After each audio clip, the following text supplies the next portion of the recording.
Have you ever wondered what it would look like if someone tried to build a new global financial system from the ground up?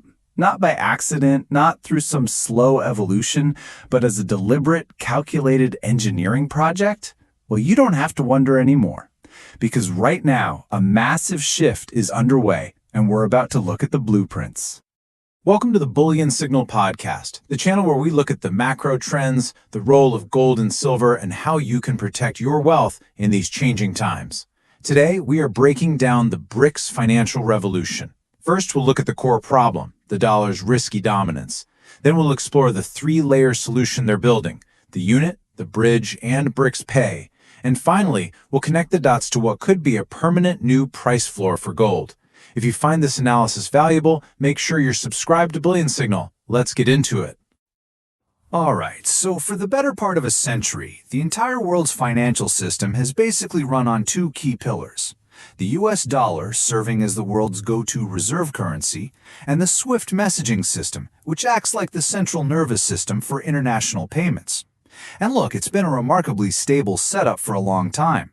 But that stability, that dominance, is now facing its biggest, most coordinated challenge ever. I want you to really think about this for a second. Imagine your entire country's ability to pay for critical imports, we're talking food, medicine, energy, could just be shut off. Not because of a natural disaster, but because of a political disagreement. This is the ultimate vulnerability. It's the risk of becoming a financial hostage, and it is the single biggest motivator for a growing list of nations who are now saying, we need another way. So nations are already trying to find workarounds. We're seeing an all-time high in countries trading directly with each other in their own local currencies, but this has created a huge logistical nightmare. A perfect real-world example is Russia selling its oil to India. India pays in its own currency, the rupee. On the surface, that sounds great, right? No dollars involved. But in practice, it's led them straight into a very frustrating trap.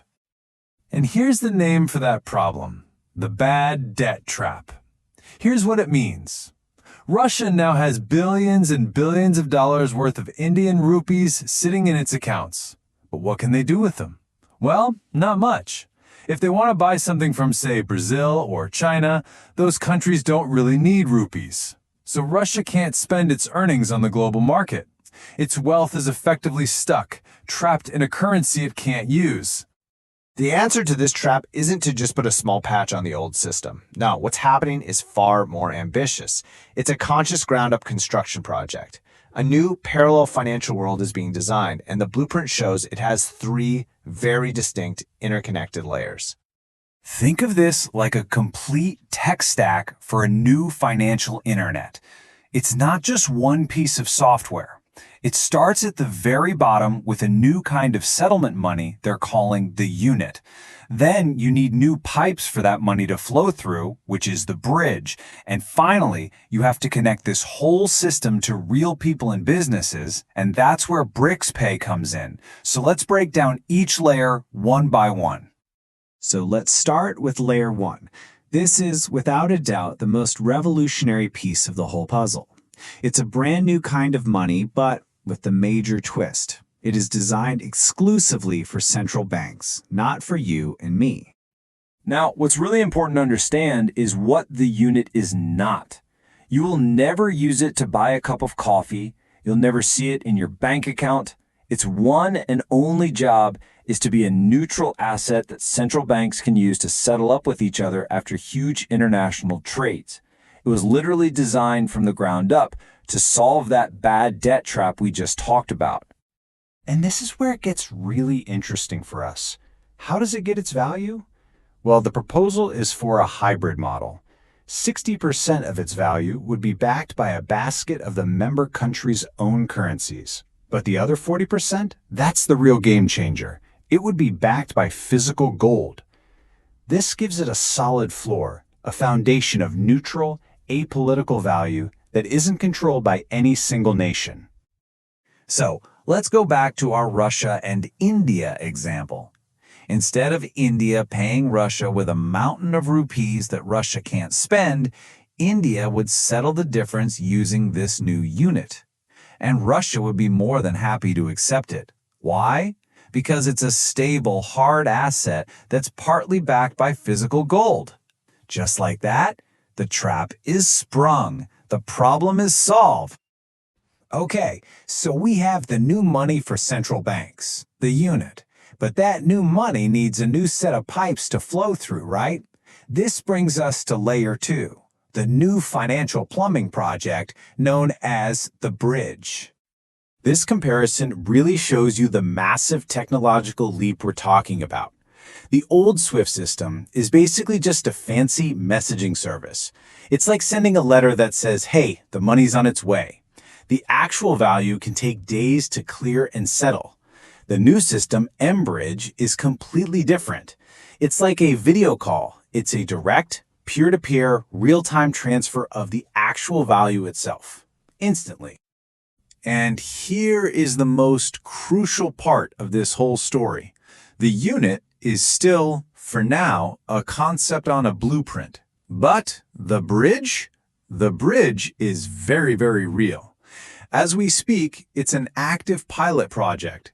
It's what you'd call a minimum viable product, and real transactions are being tested between major central banks. Of these 3 layers, this one is by far the most developed and the closest to being fully operational. So, we have a new asset for central banks and new plumbing to move it around. But how does any of this affect the real economy of everyday people and businesses? Well, that brings us to the third and final layer, the retail connection, BRICS Pay. Now, this layer isn't about reinventing the wheel. It's actually much smarter than that. Countries like India with its UPI system or Brazil with its PIX system already have incredibly popular and efficient domestic payment networks. The goal of BRICS Pay is simply to be the glue. It's designed to link all of these separate national systems together so they can all speak the same language and transact with each other seamlessly. The vision here is powerful because it's so simple. Imagine a tourist from China is in Brazil and needs to pay for a taxi. They pull out their phone, scan a code, and pay. The money leaves their account in Chinese yuan and it arrives in the driver's account instantly in Brazilian reals. And the most important part? The entire transaction happens without ever touching the Visa or MasterCard networks. Okay, so now that we've walked through the full 3-layer architecture, let's pivot to what I believe is the most profound market impact of this entire project. Let's talk about the structural effect this could have on the price of gold. So let's just take a step back and look at this whole tech stack one more time. You have the unit, the gold-backed asset, which is still a blueprint. You have the bridge, the transfer system, which is already an active pilot. And you have BRICS Pay, the retail connection, which is an early development. When you see it all laid out, you can see the logical progression. This is a serious long-term project. Now, to really understand what's at stake for gold, we have to talk about 2 very different kinds of demand. First, there's speculative demand. This is what we're all familiar with. Investors buying gold out of fear or concern about inflation. It comes and goes. But then there's something far more powerful, structural demand. This is demand that is baked into the very mechanics of a system. It's not optional, it's mandatory, and it's sustained. And it all comes back to this one single number, 40%. That proposed gold backing for the unit is not just some minor detail. It is the core feature. It's what's designed to give the entire system its credibility, its stability, and most importantly, its political neutrality. So here is the single most important takeaway from all of this. If and when the unit is adopted, it creates a mandatory institutional requirement for every single member central bank to go out and buy physical gold to back their share. This isn't speculative buying that might happen. This is a necessary function of the system's plumbing.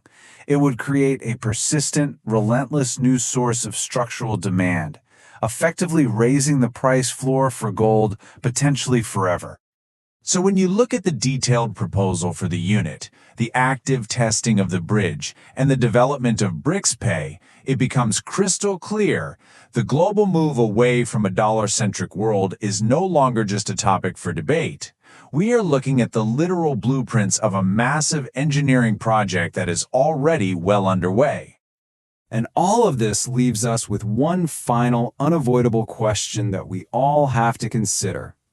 When you have a new global system being built that requires physical gold at its very core to function, are we witnessing the quiet, deliberate construction of a new kind of gold standard for the 21st century? Thank you for joining me on the Bullion Signal Podcast. If you found this valuable, please like, share, and subscribe for more deep dives into the forces shaping our financial world.